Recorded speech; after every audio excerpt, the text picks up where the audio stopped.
We're just in a sleeper hole, man. Yeah. Ed Koski brought that up. We're just in a sleeper hole. Sleeper for but sleeper. we're having that conversation with the audience. Yeah. So as I essentially take my last breath, I have struggled. If you think of somebody, the natural causes scenario, or however we picture loss in our life, all of us have been through it. They struggle, they struggle, they struggle. They hang on just long enough to make sure to say goodbye to everybody that's been meaningful in their lives. And that whole day was so many unbelievably vulnerable, meaningful conversations. Yeah. Physically, I feel great. I think it's time to take that last breath. Yeah. And that's that, I hate to keep going back morbidly to obituaries, but like, this person died peacefully. He's faced death with a smile. Yes. And knowing that, like, man, we are in a good place. We're going to be great going forward. And this is literally like the bottom of the t-shirt says, I gave everything. Thank you for everything. Yeah. And that, in that one moment, that was that going peacefully. John Cena compares his retirement to facing death peacefully. Now, in his first interview since losing to Gunther at Saturday night's main event, John Cena is breaking his silence and explaining something that left the WWE universe divided. Why he smiled while tapping out in his final match. The 17-time world champion sat down with Cody Rhodes and revealed the deeply personal story he was trying to tell. Let's break it all down.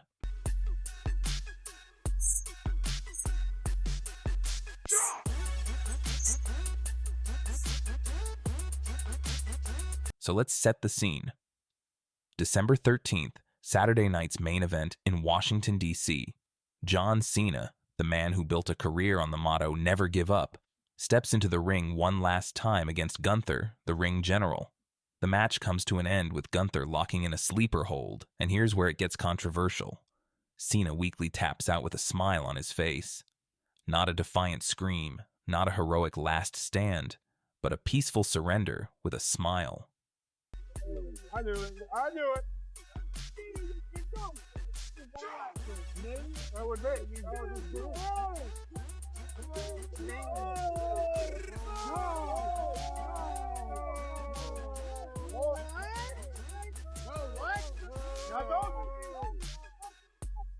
Here is your winner by submission, the ring general.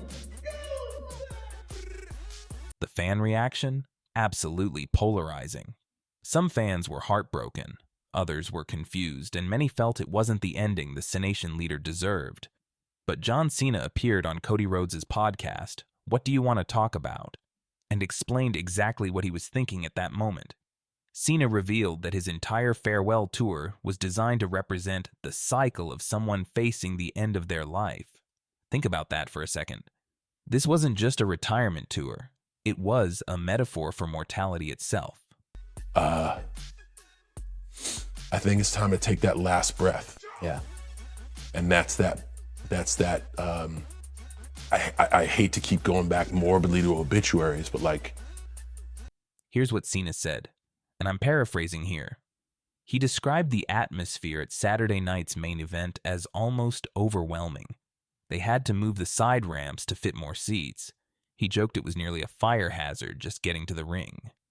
The crowd universally cheered him, which he called rare, and they hated Gunther, setting up the perfect dynamic. But here's the key part. For those final 5 minutes in that sleeper hold, Cena said he was having a conversation with the audience. His loved ones were in the front row, his colleagues watching backstage, and he was in the ring, essentially taking his last breath as a wrestler. I always attack things from a what's the story? What is our why? Why are we doing this? Yes. You have to start out with why you're painting the picture. I envisioned something beautiful. Saturday far exceeded whatever was in my heart and soul. Yeah. So I know I'm out there one last time. They had to move the side ramps in. to put more seats. And it almost was like a fire hazard to go down the ramp. You cannot fit anymore. I know it's an old wrestler story, but I'm setting the stage for why I was so filled with. He compared it to someone dying of natural causes. They struggle, they fight, they hold on just long enough to say goodbye to everyone meaningful in their lives. And then, when they've made peace with everyone they love, they let go peacefully. That's what the smile was about. Cena said, "I've connected with everybody I love. Physically, I feel great. I think it's time to take that last breath." He even referenced obituaries that say, "This person died peacefully," and compared his finish to facing death with a smile, like Obi-Wan Kenobi from Star Wars. But I'm setting the stage for why I was so filled with joy. You can't fit any more people in there. Yeah. They hate the guy I'm working with. They universally cheer me. Now here's where Cena gets really philosophical. He acknowledged that once you put your art out there, it's no longer yours. It belongs to the audience. And most people didn't get what he was trying to say, and he's actually okay with that. Cena said, "The audience didn't necessarily get it, and 9 times out of 10, they don't even need to get it. But if you go in with no story, you're just doing a stunt show." The bottom of his farewell t-shirt read, "I gave everything. Thank you for everything." And in that one moment of tapping out with a smile, Cena was embodying that message, going peacefully, knowing he gave it all. With a smile. Yes. And knowing that, like, man, we are in a good place. We're going to be great going forward. And this is literally like the bottom of the t-shirt says, "I gave everything. Thank you for everything." Yeah. And that, in that one moment, that was that going peacefully. He wanted to paint a picture of someone who had lived fully, loved deeply, and was ready to let go. Whether fans agreed with that artistic choice or not, Cena stayed true to his vision. Before the podcast dropped, Cena posted something cryptic on Instagram that had fans scratching their heads, a photo of a broken roll of quarters with no caption. People were speculating like crazy. Is he broke? Does he need change? Is he doing laundry?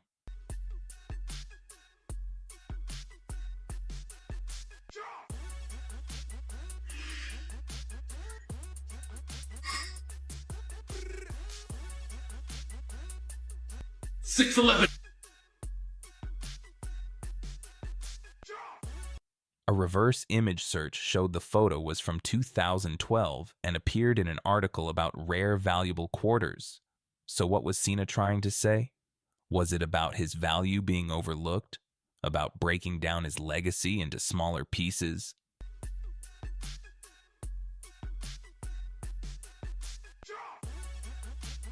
We don't have a definitive answer, but knowing Cena's approach to storytelling, it was probably another layer of symbolism about his retirement, something about breaking apart what was once whole, or the value of what remains after something ends. And then you realize, I've connected with everybody I love. Yeah. I think it's time to take that last breath. Yeah. And that's that. I hate to keep going back morbidly to obituaries, but like, this person died peacefully. Yeah. He faced death with a smile. Yes. And knowing that, like, man, we are in a good place. We're going to be great going forward. The 2-hour interview covered way more than just the retirement match. Here are some highlights. The 2025 heel turn. Cena admitted his controversial heel turn earlier in the year was a creative risk. Original plans involving The Rock and Travis Scott fell through, and WWE needed to create a moment at Elimination Chamber. Cena was willing to sacrifice his positive reputation to make it work. Cena took a swing off bottom. Praise for Gunther. Cena called Gunther relentless and spoke with deep respect for the ring general's "the mat is sacred" philosophy. He said it was an honor to face someone with that level of dedication in his final match. CM Punk in Saudi Arabia. Cena singled out a pre-show segment with CM Punk in Saudi Arabia as his favorite moment of the year, praising Punk for being accountable and the audience for being forgiving. Well, for a long time, 'cause I really tried to and the funny thing is, they think I'm some kind of rogue dickhead. I was like the best employee. I never missed a town. I made 1,000 shows straight. I did all the media. I never said no to anything. I was like, all right, well, I knew I wasn't gonna get like anointed with the golden push or whatever, but I was like, well, I'll just nose to the grindstone this so much, that that was my mentality. John Moxley, formerly known as Dean Ambrose in WWE, has sent a clear warning message to Triple H and the entire WWE universe. But what led to this breaking point? Why did one of WWE's biggest stars walk away from a lucrative contract? And what does his future hold in AEW? Stick around as we break down the entire story, from the creative frustrations to the explosive podcast revelations that shocked the wrestling world. Let's get into it. Why did Dean Ambrose leave WWE, turning down the new contract he was reportedly offered in 2019? Frustration, that's why. The former Shield member says he hated the bland promos written for him, the PG-rated non-violence, and lack of freedom to just be the lunatic fringe. Plus, he had a huge fight with Vince McMahon and says he felt mentally and emotionally exhausted. A refreshed John Moxley would make his AEW debut at Double or Nothing in May 2019. Before we talk about the warning to Triple H, we need to understand what pushed John Moxley to his limit. In January 2019, Dean Ambrose shocked the wrestling world by refusing to renew his WWE contract. This wasn't about money. WWE had offered him a substantial raise. This was about something far more important to Moxley: creative freedom. Yep. Maybe he's going to watch John Moxley go down. John Moxley. Look at the back. My God.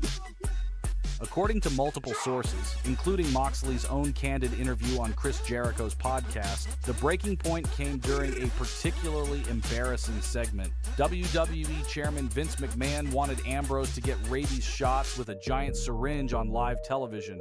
His character was supposed to be disgusted by the disease-riddled fan base.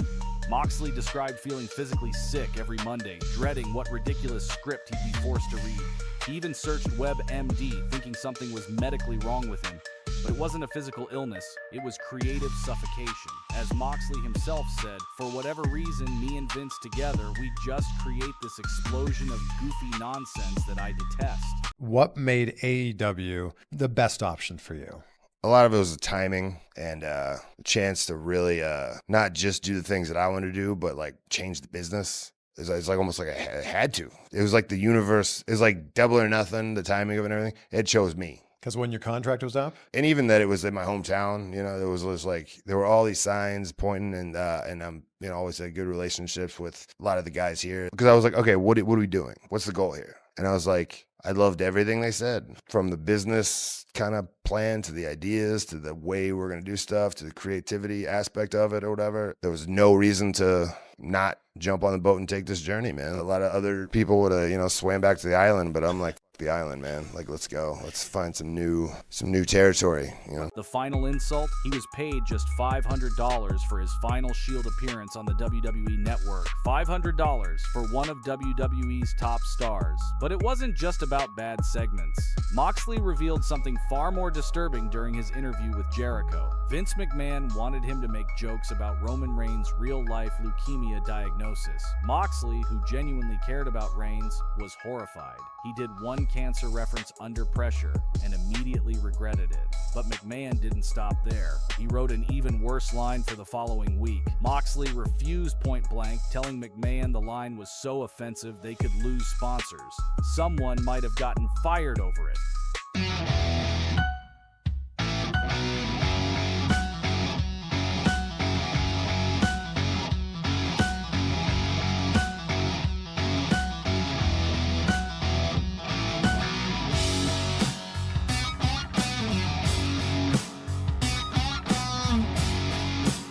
This wasn't just creative disagreement anymore. This was a fundamental clash of values. Moxley told McMahon directly, I want to prove that your creative process sucks. It does not work. It's absolutely terrible. It's killing the company, and I think Vince is the problem. The stuff I described in the Jericho about, it's just like, oh, now you'll come out in a hazmat suit. It was just like, this can't be real.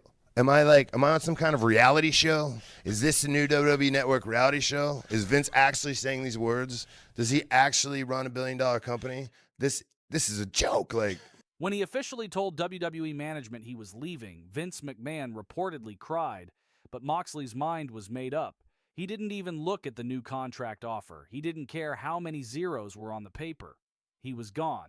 Now here's where the story gets interesting. Many fans assumed Moxley left WWE for AEW because of the money and opportunity, but the truth is even more remarkable. Moxley revealed that he would have left WWE even if AEW didn't exist. In his own words, "If there were no other wrestlers, I would have just started my own promotion, started my own training school, and trained my own opponents. I would have reseeded the wrestling business from scratch if I had to." I knew I was leaving, but I was like pissed about it. I wasn't like excited to leave yet. I was like bitter about it. I can't believe they're gonna make me leave. They're gonna make me walk away from all this money. Can we not just write one good storyline? Can we not write one good promo? Does everything have to be f***ing stupid? Does everything have to make me look like an idiot? 2018 sucked. 2019 is gonna be good. We're starting it off with a hike, fresh air. It's gonna be good. That was the day I was like, I started to think about what it would actually look like. I'm like, okay, I'll go to Japan. I don't know where in Japan, but one of them, there's a bunch of companies in Japan. I'll go over there. I'll go back to the Indies. And I'll just like make my own schedule. Oh, that'd be sweet, because I'll be able to make my own schedule. Man, we could have free time. We could schedule a vacation for once, actually. This is gonna be great. That's when I was like, oh, I'm leaving. It's gonna be awesome. And then at that point, I got excited about it. The timing was purely coincidental. AEW was born on January 1st, 2019. Ambrose's contract expired April 30th, and AEW's first show, Double or Nothing, was May 25th. Perfect timing, but not planned. What drew Moxley to AEW wasn't the money. He never even discussed finances initially. It was the connection with Cody Rhodes, who had experienced similar creative frustrations in WWE with the Stardust character. Cody told Moxley, "Let's bring pro wrestling back. Not sports entertainment, not scripted garbage. Pro wrestling." Like once I decided I was gonna leave, I wasn't like happy about it for a while. I was pretty pissed about it. Because I'm like, are they really gonna make me leave? They're gonna make me leave, aren't they? They're gonna f everything up so bad. I wanted that money, you know? It's not like I don't like money. I like to put it in the bank and look at it, you know? I was like, I can't believe they're gonna make me walk away from all this money. Moxley made his shocking AEW debut after the main event at Double or Nothing, confronting Kenny Omega. The wrestling world exploded. And in October 2022, Tony Khan announced that Moxley had signed a 5-year contract extension with AEW, cementing his future with the company. He's not here to plug his book because he's my friend and I'm not seeing a dime out of it, but I just think it's the best wrestling book I've read. Bryan Danielson, who is, I think, one of the most intelligent people in wrestling, in addition to being one of the best wrestlers, who will be in action this Wednesday and next Wednesday and most Wednesdays and some Fridays. Right. He happens to think it's the best wrestling book he's ever read. Wow, that's high praise. And then he's read pretty much every wrestling. Fast forward to today, and the landscape has changed dramatically. Vince McMahon is no longer in day-to-day creative control. Triple H now runs WWE's wrestling operations. And by many accounts, the creative environment has improved significantly. So what's Moxley's message to Triple H and modern WWE? While he hasn't issued a direct public warning recently, his entire journey serves as a cautionary tale. Moxley has proven that wrestlers who are given creative freedom and trusted to express themselves can thrive outside the WWE system. His success in AEW, where he became the second ever AEW World Champion, demonstrates that authentic storytelling and creative freedom can work in today's wrestling business. He's not just surviving outside WWE, he's thriving, working with New Japan Pro Wrestling, taking independent bookings, and playing his music his way. Go, go, go, go! Go get him! Oh, my God. Go get him! Go get him now! Go get him! Go, go! Oh, my God! Oh, but the car key in the eye! Good God almighty, what did we just see? The warning is implicit but clear. Treat your talent like creative partners, not scripted actors. Give them the freedom to connect with audiences authentically, because if you don't, they'll find somewhere that will. And in 2025, with AEW as a legitimate alternative, WWE can't take their top stars for granted anymore. Looking back at Ambrose's WWE career, the achievements are undeniable. WWE Champion, United States Champion for 351 days, the longest reign under WWE ownership, Intercontinental Champion 3 times, Tag Team Champion twice. He's the 27th Triple Crown Champion and the 16th Grand Slam Champion in WWE history. He won Money in the Bank in 2016 and cashed it in the same night.